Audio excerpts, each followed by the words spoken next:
Assalamualaikum warahmatullahi wabarakatuh. Perkenalkan, nama saya Lina Yulianti dari semester 2A. Di sini saya akan mereview pertemuan ke-7 di mata kuliah Hukum Pidana dengan dosen Profesor Dr. Hajah Heni Nur Aini SHMH beserta asisten dosen Dr. Emrendi Aridayandi SHMH.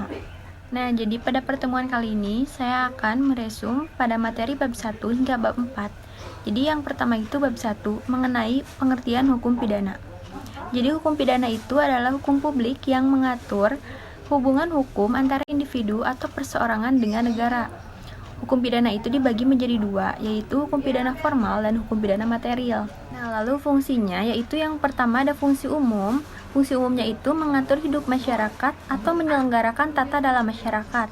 Lalu yang kedua itu ada fungsi khusus, melindungi kepentingan hukum terhadap perbuatan yang memperkosanya dengan memberikan sanksi yang sifatnya lebih tajam dibandingkan dengan sanksi dari cabang hukum yang lainnya atau pencegahan. Nah, lalu ada pembagian kitab undang-undang hukum pidana. Yang pertama itu bagian yang bersifat umum, yaitu berlaku untuk seluruh lapangan hukum pidana, baik yang terdapat dalam KUHP maupun di luar KUHP. Diatur dalam buku 1 pada pasal 1 hingga 103. Lalu bagian khusus mengatur perbuatan-perbuatan yang dapat dipidana dan disertai ancaman berupa sanksi bagi yang melanggarnya. Diatur dalam buku 2 pada pasal 104 hingga 488 tentang kejahatan.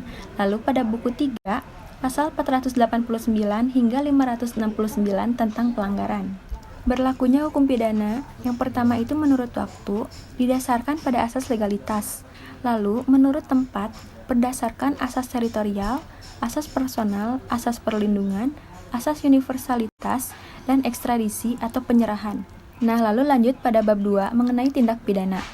Yang pertama itu istilahnya lebih banyak dipergunakan istilah tindak pidana dibanding perbuatan pidana, peristiwa pidana, pelanggaran pidana, dan lain-lain.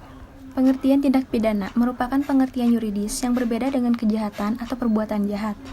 Dilihat dari isinya, yang pertama itu ada perbuatan pidana, lalu pertanggungjawaban pidana. Terdapat pandangan yang memisahkan pengertian antara perbuatan pidana dan pertanggungjawaban pidana disebut dualistis. Lalu pandangan yang menyatukan pengertian pidana dan pertanggungjawaban pidana disebut monistis. Pada akhirnya, baik dualistis maupun monistis mempunyai tujuan yang sama, yaitu pidana. Unsur-unsur tindak pidana yang pertama itu unsur objektif, yaitu ada perbuatan, akibat yang menjadi syarat mutlak dari delik, unsur melawan hukum, unsur lain yang menentukan sifat tindak pidana, unsur yang memberatkan, dan unsur tambahan yang menentukan tindak pidana. Lalu ada unsur subjektif, yaitu adanya kesengajaan, kealpaan, niat, maksud, dengan rencana terlebih dahulu, dan perasaan takut. Lalu ada teknik atau cara merumuskan tindak pidana. Yang pertama itu hanya memberikan nama yuridis atau kualifikasi tanpa menyebut unsur-unsurnya. Misalnya pada pasal 351, 297, 184 KUHP. Lalu yang kedua, hanya menentukan unsur-unsurnya tanpa memberikan kualifikasinya atau nama yuridisnya. Misalnya pada pasal 281, 305 KUHP. Lalu yang ketiga, memberikan kualifikasi dan unsur-unsur serta nama yuridisnya. Misalnya pada pasal 362, 372, 378 KUHP. Nah, lalu ada subjek tindak pidana, yaitu hanya manusia untuk tindak pidana umum, lalu manusia dan korporasi untuk tindak pidana umum juga khusus. Nah, lanjut pada bab 3 mengenai pembaharuan hukum pidana di Indonesia. Alasan-alasan diadakan pembaharuan KUHP yang pertama itu alasan politis. Negara Indonesia adalah negara yang merdeka. Oleh karena itu, sudah sewajarnya kita memiliki KUHP yang sifatnya nasional, yang merupakan hasil ciptaan bangsa Indonesia sendiri. Dengan menggunakan KUHP warisan kolonial Belanda, dapat diartikan bahwa secara politis Indonesia masih dijajah oleh Belanda.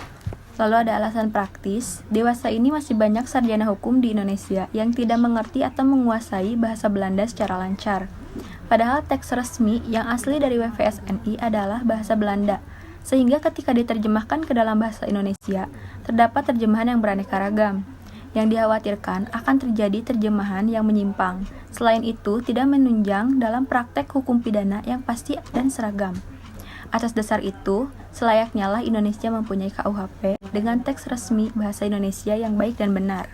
Lalu ada alasan adaptif, yaitu sebagai bagian dari bangsa-bangsa di dunia, Indonesia wajib memperhatikan asas-asas dan nilai-nilai yang sifatnya universal secara internasional, dan memasukkan asas dan nilai tersebut ke dalam KUHP yang nantinya akan berlaku. Nah, lalu ada 5 cara untuk melakukan pembaharuan KUHP. Yang pertama itu ada kriminalisasi, lalu yang kedua dekriminalisasi, yang ketiga rekriminalisasi, lalu yang keempat depenalisasi, dan yang kelima itu miti hearing. Adapun metode pembaharuan KUHP, yang pertama itu evolusi, lalu yang kedua kompromis, dan yang ketiga global. Nah, lalu lanjut pada bab 4 mengenai hubungan sebab akibat. Yang pertama itu ada tujuan dari ajaran sebab akibat untuk menentukan hubungan antara sebab akibat, yang berarti menentukan ada atau tidak adanya tindak pidana. Lalu untuk menentukan pertanggungjawaban seseorang atas suatu akibat tertentu yang berupa suatu tindak pidana. Nah, lalu yang kedua itu ada teori-teori ajaran sebab akibat atau kausalitas. Jadi teori conditio sine qua non atau teori syarat mutlak berasal dari von Bury atau dari Jerman. Tiap syarat adalah sebab dan semua syarat mempunyai nilai sama karena apabila satu syarat tidak ada maka akibatnya akan lain. Nah, lalu ada teori individualisasi, yaitu mengadakan pembatasan antara syarat dengan sebab secara pandangan khusus, yaitu secara konkret mengenai perkara tertentu saja, dengan mengambil pendapat sesudah kejadian atau post factum. Lalu ada teori generalisasi. Teori ini melihat peristiwa sebelum kejadian, yaitu rentetan syarat yang merupakan perbuatan manusia dapat menjadi akibat dari suatu peristiwa, yaitu dilihat dari perhitungan yang layak atau pengalaman hidup yang umum terjadi. Nah, lalu tinjauan terhadap teori kausalitas. Dari teori-teori tentang kausalitas, yang dianggap paling mendekati kebenaran adalah teori kausalitas. Tetapi untuk menggunakan teori ini perlu mendapatkan penambahan, yaitu adanya unsur kesalahan dari pelaku dalam melakukan perbuatan atau kegiatan. Oleh karena itu, teori dari von Kreis ini dianggap sesuai dengan jiwa hukum pidana, yaitu dapat melindungi kepentingan hukum terhadap perbuatan yang hendak memperkosanya.